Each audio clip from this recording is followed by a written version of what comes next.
প্রিয় ভিউয়ার্স, আসসালামু আলাইকুম। বঙ্গোপসাগরে গভীরে একটি ফিশিং জাহাজের জালে ধরা পড়ছে বিশাল আকৃতির একটি তিমি হাঙর।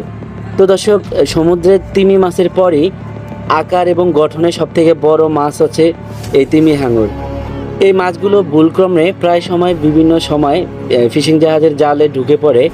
তো ফিশিং জাহাজগুলো কখনো এই ধরনের মাছ নেয় না। তো এই মাছগুলো জীবিত থাকলে এই মাছগুলোকে ছেড়ে দেয় বা সমুদ্রে ফেলে দেয়।